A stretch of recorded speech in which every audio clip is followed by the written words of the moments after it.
વંદે માતરમ. જય હિન્દ. કાલે પાલનપુરમાં જે ઘટના બની, આ ઘટના ખૂબ દુર્ભાગ્યપૂર્ણ ઘટના છે. ભરતભાઈ નામના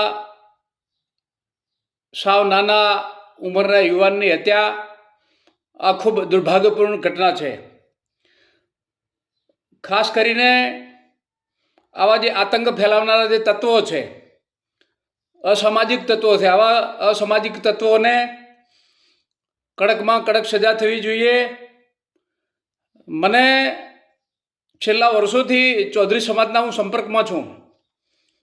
હું જ્યારે નોકરી ફોજમાં કરતો હતો એવા ટાઈમે મારી સાથે ઘણા બધા યુવાનો ચૌધરી સમાજના હતા. અમારા રાધનપુર, સાંતલપુર, બાબર, થરાદ, દિયોદર બધા વિસ્તારમાં ચૌધરી સમાજના યુવાનો અરે મારા ઘણા વર્ષોના સંબંધ છે. હું દાવા સાથે કહી શકું કે કોઈ દિવસ ચૌધરી સમાજનો યુવાન કોઈ દિવસ કોઈનું ખોટું ન કરે.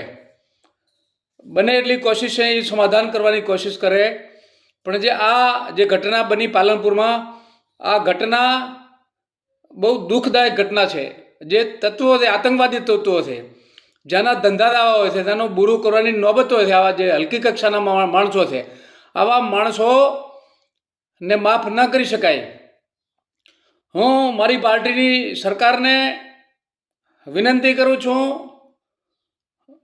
બનાસકાંઠા જિલ્લાના ડીએસપી સાહેબને પણ હું એક ફોજીના નાતે, ભારતીય જનતા પાર્ટીના કાર્યકર્તાના નાતે, ઠાકોર સમાજના યુવાનના નાતે વિનંતી કરું છું કે આજે કોઈ આતંક ફેલાવનારા ટોળા સાથે આવીને કોઈ રોડ ઉપર કોઈને પૂરેપૂરું આતંકવાદીઓ આવીને જેવી રીતે કરે, આ જે ઘટના આતંકવાદથી પણ હલકી કક્ષાની ઘટના છે. એટલે મારી ખાસ વિનંતી છે કે જે પણ ગુનેગારો છે એને ન બક્ષવા જોઈએ અને જલ્દીમાં જલ્દી એમને પકડીને કડકમાં કડક સજા થવી જોઈએ, તાકી પાલનપુર જેવા એક વિકસિત સિટીમાં આવો આતંક થાય. આ બહુ સારી વાત નથી. પાલનપુર એક સારું બનાસકાંઠા જિલ્લાનું આખું સેન્ટર છે અને આ સેન્ટરમાં આવી ઘટનાઓ થાય તો આમ પબ્લિક પણ, આમ જે પ્રજા છે, તે ગરીબ જે નાનો વર્ગ છે એ પણ ભયભીત થઈ જાય. એટલે મારી ખાસ વિનંતી છે, એક ફોજીના નાતે વિનંતી, એક ભાજપાના કાર્યકર્તાના નાતે વિનંતી છે કે જે દોષિતો છે એને પકડીને જલ્દીમાં જલ્દી સજા થાય, કડકમાં કડક સજા થાય.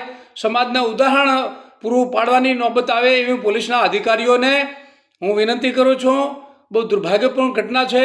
હું આ ઘટનાને વખોડી કાઢું છું અને આવતા ભવિષ્યમાં પાલનપુરમાં આતંક ન થાય, લોકો શાંતિથી પોતાનો વિકાસ કરે, પાલનપુર બહુ આગળ વધી રહ્યું છે એને વધારે મજબૂત થાય એવી હું આશા કરું છું. વંદે માતરમ. જય મા ભારતી.